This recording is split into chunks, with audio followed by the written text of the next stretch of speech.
Hello everyone, my name's Andrew Fleck and this is a shorter version of a talk I gave at the Balliet PIM at Sheffield University in November of 2022, the theme being language assessment literacy between colleagues. I'll tell you a little bit about myself first. I work at Northumbria University most of the year, teaching in-sessional.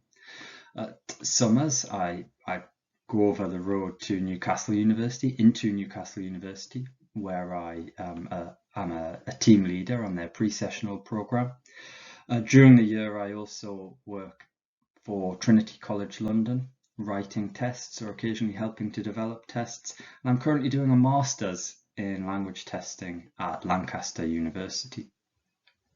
So the topic of this talk relates to kind of all those areas. I'm being a little bit coy when I say colleagues. Really, I mean language assessment literacy between teacher trainers and teachers, which of course was the theme of this Balliet PIM. So this talk has three objectives. I want to introduce the concept of language assessment literacy. I want to outline key concepts in language assessment and their application to English for academic purposes, EAP. And I want to explore challenges for management and teacher trainers in promoting, promulgating, spreading language assessment literacy. When I say language assessment literacy, when I say language assessment, I'm using that in a very broad sense. I know lots of people working in EAP don't tend to spend a lot of time teaching kind of lexical and grammatical content. I might also add that many of the ideas in this presentation can be applied more generally to any kind of assessment, really.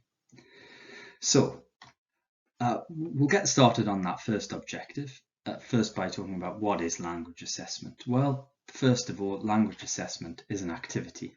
So as teachers or teacher trainers, it's an activity we're all to varying extents involved in. So most of us will at some point give tests to students, we'll mark tests.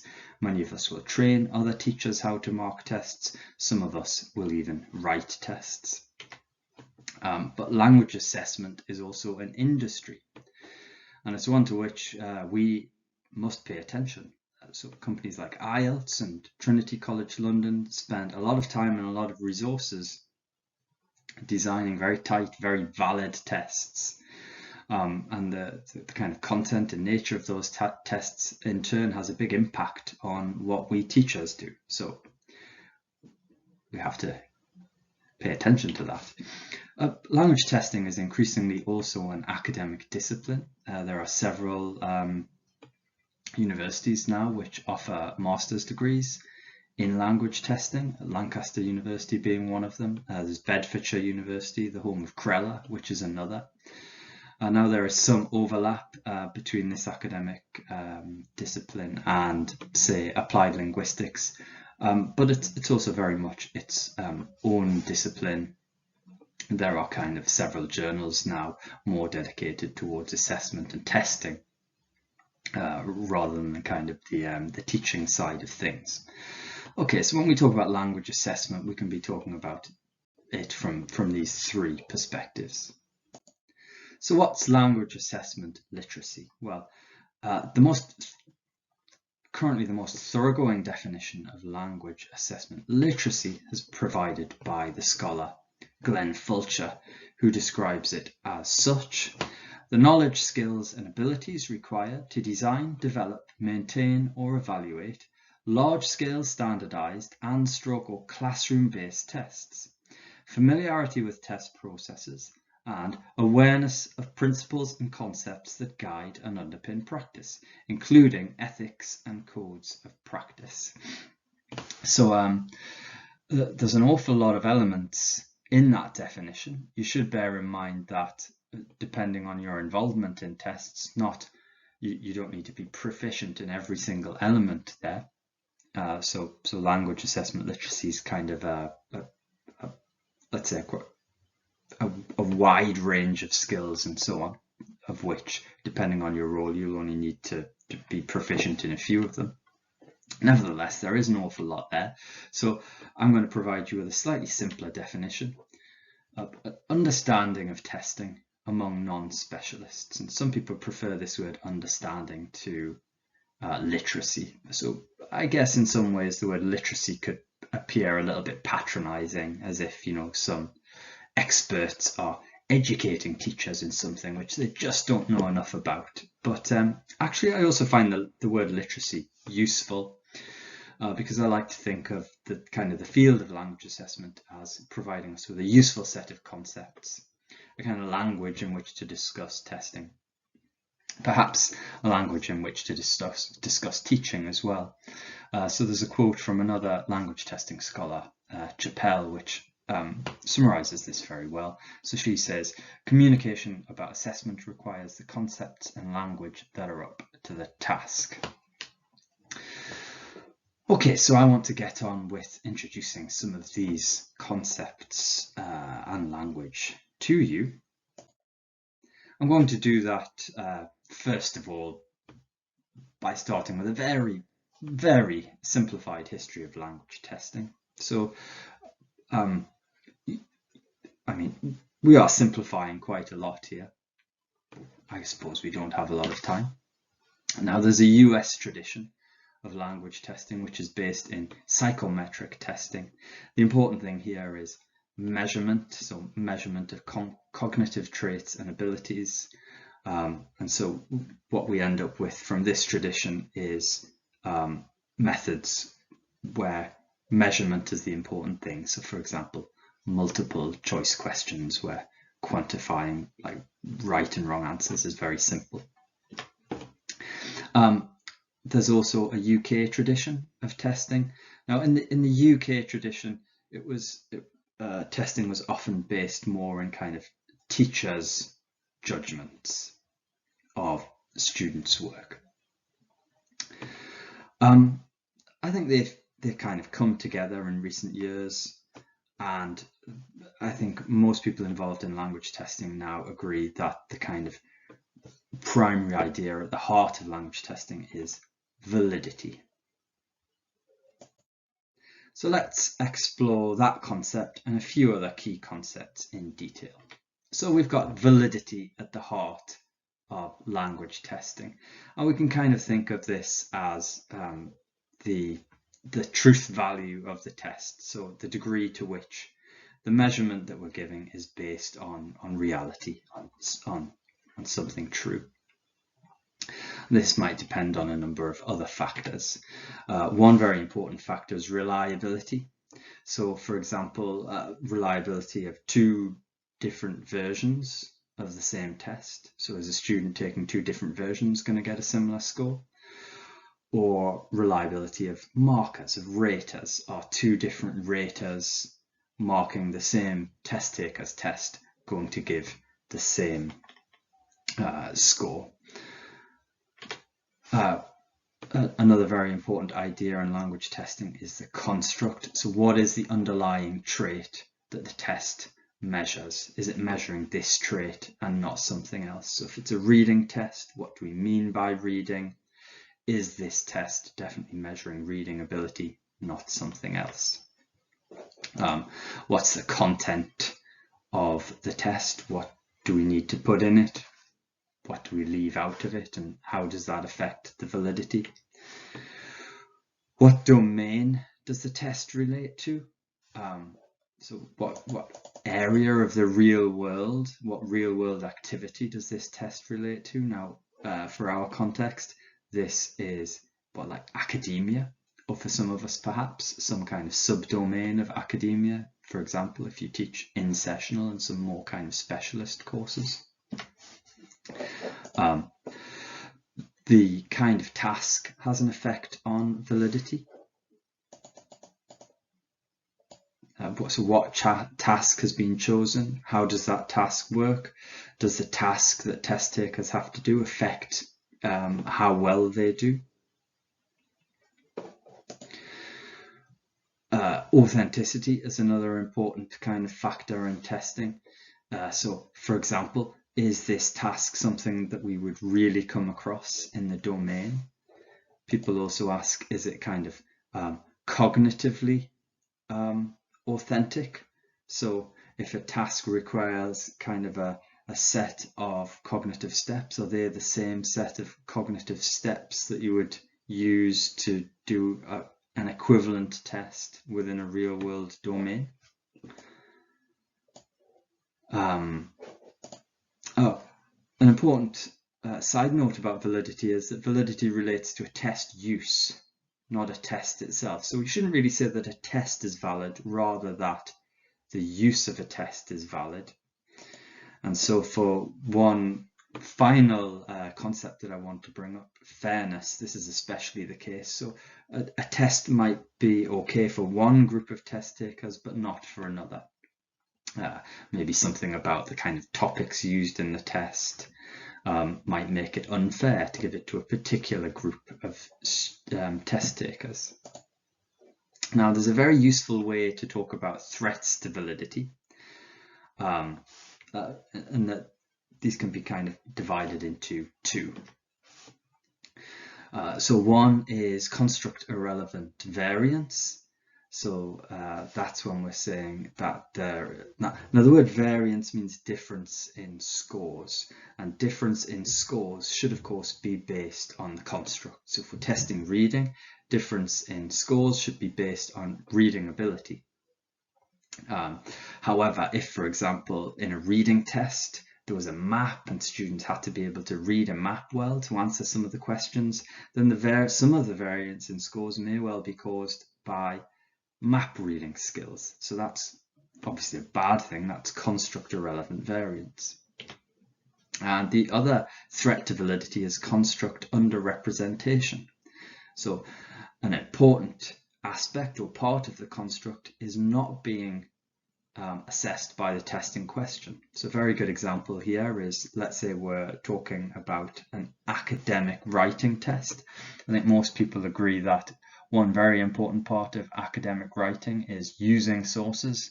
Now, if we've got a so-called academic writing test, which doesn't test test takers' ability to use sources, then this test is underrepresenting, I find that word a bit of a mouthful, it's underrepresenting the construct. And now kind of both these ideas were developed by Samuel Messick in a seminal 1989 study, and he actually introduced, or kind of pioneered, lots of the concepts that were kind of that I've just whistled through on this page. Okay, so these are the key concepts in assessment.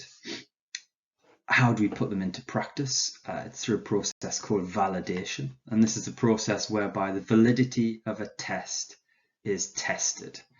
And a guy called, a scholar, I should say, called Michael Caine, with a K, kind of pioneered this as a sort of argument, putting forward an argument. And really we should think of it as an inductive argument. So we're arguing that a test is valid by providing weight of evidence, of various kind of evidence, that this is a valid test. So if we had an end of course EAP written assessment, for example, we might look at the construct validity. What do we mean by academic writing? Is this test really testing academic writing? We might look at the essay questions, and we might think about cognitive validity.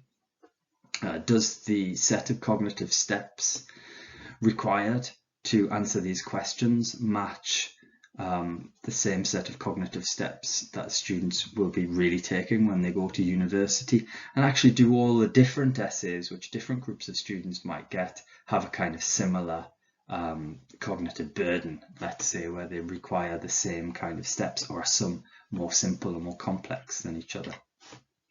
A very key idea for us is the reliability of the raters. So if we're going to have lots of teachers marking different students' work, are they going to be kind of using a comparable marking system, and are they going to be using it in a similar way?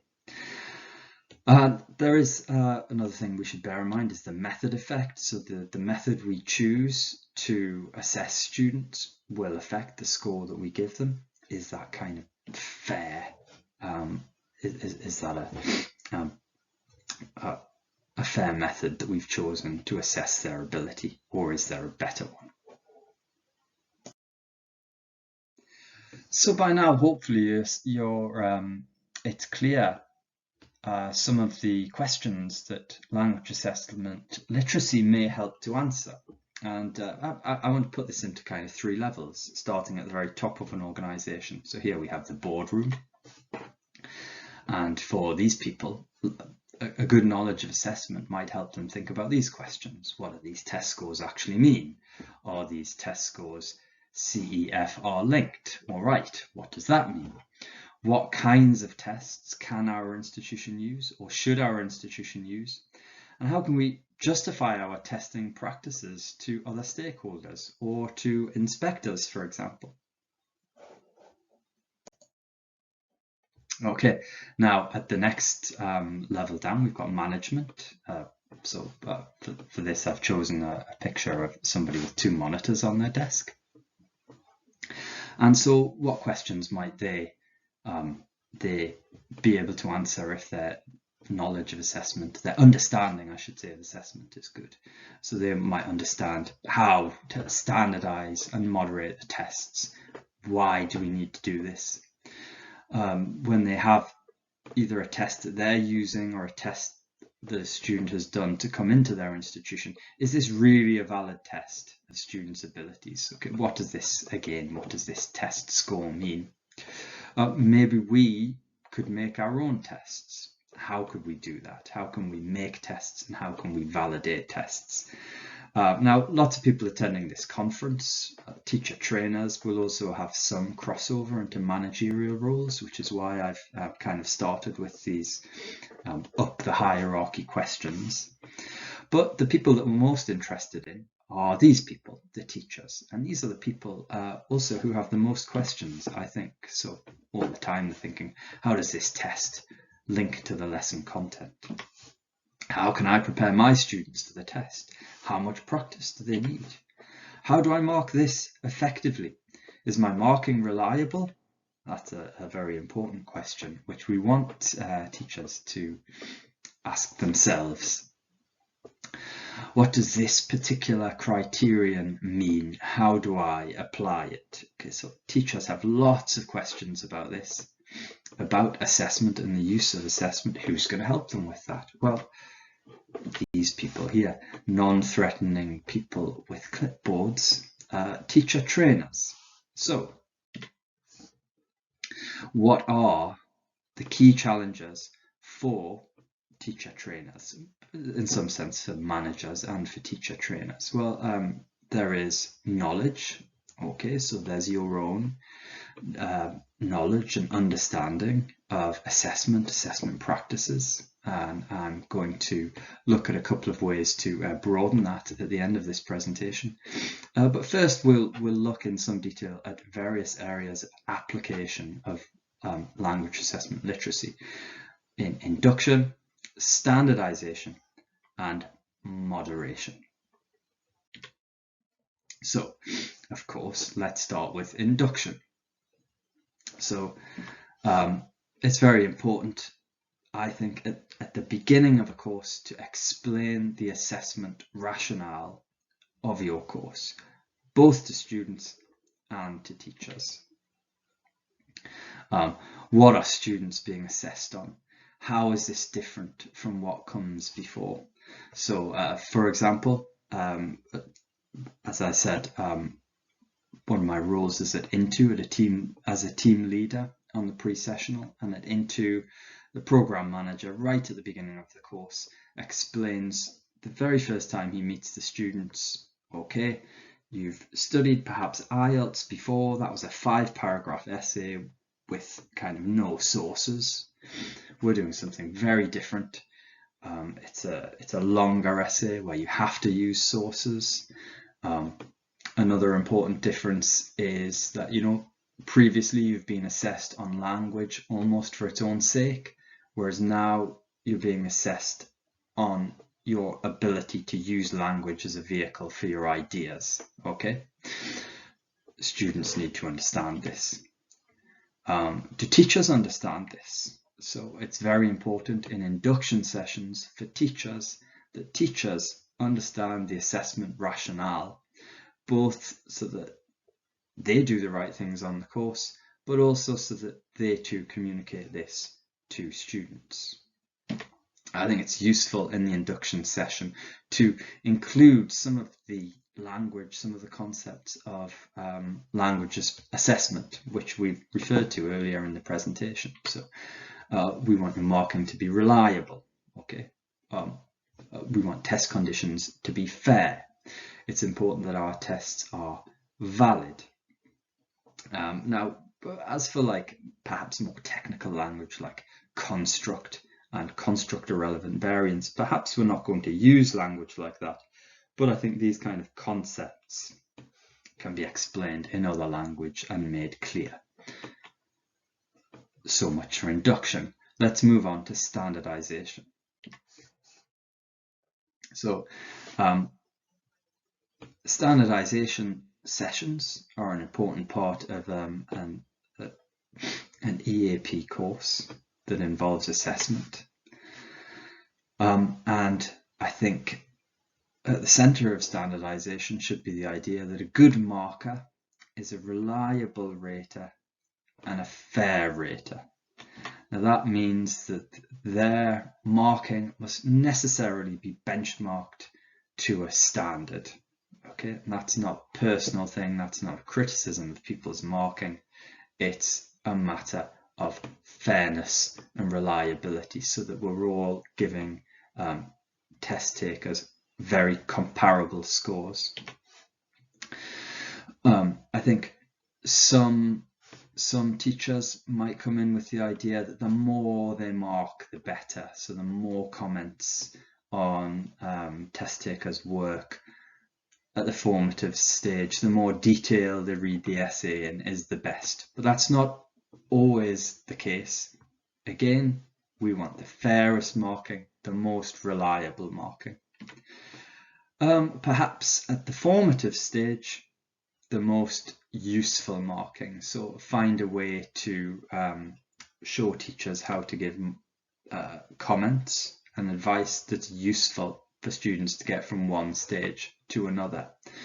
What we found at Into, and we found some very useful ways to do that, is that this often involves limiting teachers' marking so that they're not giving too much marking and not kind of, I guess, cognitively overloading the students with just too much to think about and too much to do. There's no getting away from the fact that standardization takes time, and it kind of takes some effort from everyone involved. Standardized testing companies like IELTS spend a lot of time training often very experienced raters to make sure that they're getting comparable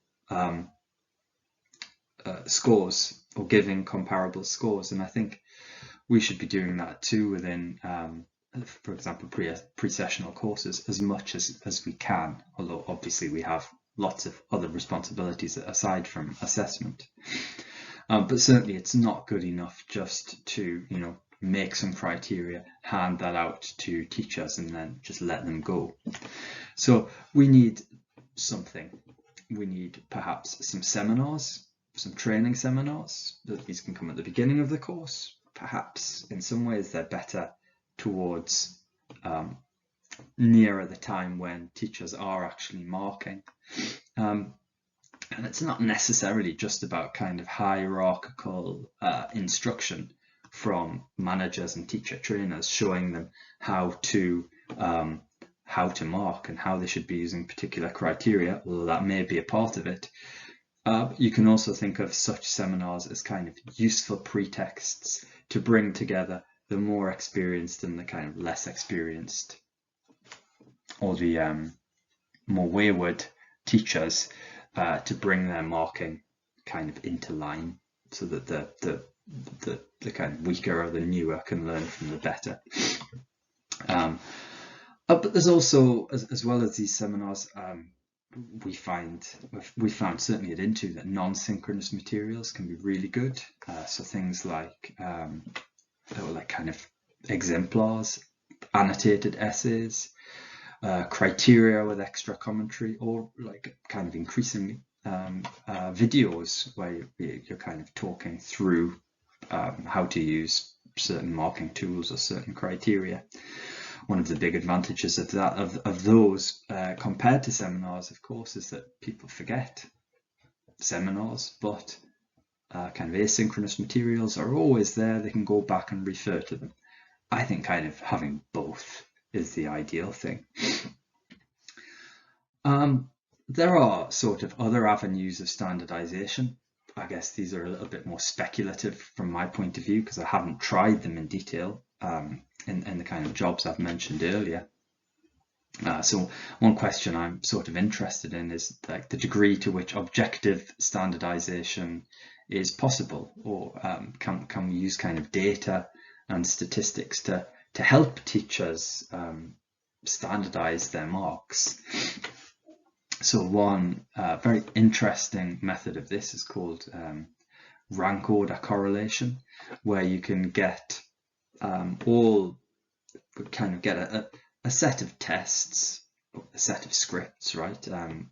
Completed tests, and get two different markers to give a score for each script, and then find their average variance as a sort of percentage score to see how reliable they are. You can do the same thing comparing one teacher to an ideal score. So that's something I'd certainly like to try, although it's been difficult at our pre-sessional because we've got a very long essay to mark. So as a kind of practice exercise, I don't think it would go down well to ask people to mark 10 or 12 of them as an exercise. So it's kind of impracticable at the moment. Another interesting idea that I've seen and would like to look into and perhaps try in the future is rater profiling, which I think could lead to kind of tailored training for particular teachers. So this was explored by a scholar called Baker, and she looked at various methods where she categorized different raters. I don't really want to go into the kind of methods of that study and what she used, but it's interesting to look at the categories of marker that she looked at. So there were some that were more rational and systematic. They used the criteria, they used the tools more. There were others that were perhaps very knowledgeable and kind of more intuitive, perhaps quicker. There were others who were dependent. They tended to ask other teachers or their kind of trainers or managers what kind of scores they should give to the tests they had to mark. There were some that were to some extent avoidant, and what that means is they tended to stick in kind of a narrow middle range of marks. They were scared to give a very low one or a high one. They weren't confident to do that. And there were those that were kind of perhaps erratic in some way or spontaneous. So for these different kinds of raters, we could say they need different kinds of training. So being able to categorize raters could lead us to kind of develop bespoke training for particular teachers who needed it. Right, a final area for teacher trainers where language assessment literacy is important is moderation. Now the inclusion of this might surprise people because moderation is primarily about fairness and reliability. It's not about training. So when you're at the part of a course where you're moderating test scores, you're almost at the end, and you really just want to make sure that the students are getting the right score. However, at this stage, when it really comes down to this very consequential decision at the end, this is when many teachers instinctively seek help and kind of value it. So it can be looked at as a very concrete training opportunity. We're really talking about a real essay and how we really apply the criteria to this. So it's a very good learning opportunity. However, at the same time, this is also a point in the course where we tend to be under the most kind of time pressure. This is usually a quite fast turnaround for marking. So it might not be easy to provide kind of guidance and training at this point, but as much as possible, perhaps we should. Okay, I did say at the end of this presentation I would go through some ways to improve your own knowledge or understanding of language assessment. A really good place to start is Kreml and Harding's survey. And I've got a hyperlink for that below.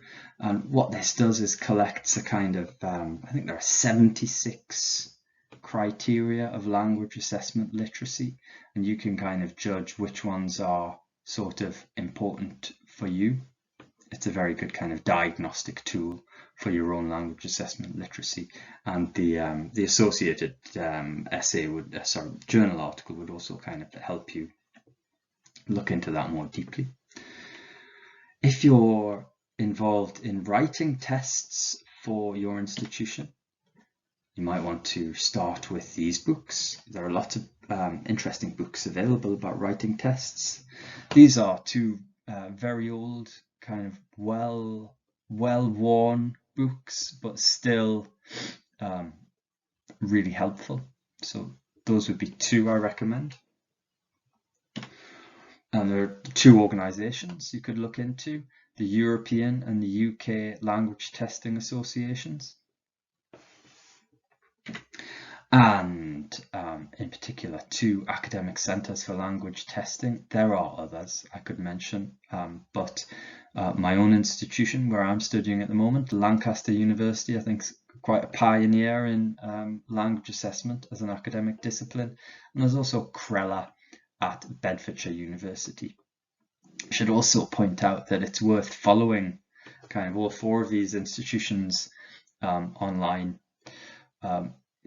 to kind of find out particular information about kind of free seminars online occasionally, or talks or events, or perhaps summer courses, things like that.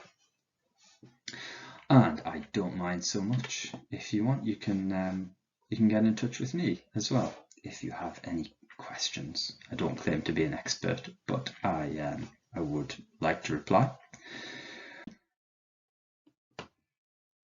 At this point at the conference, we had questions and comments. If you put them below the YouTube video, I'll try to reply to those. And here are my references. Thank you for listening to my presentation. I hope it's been useful.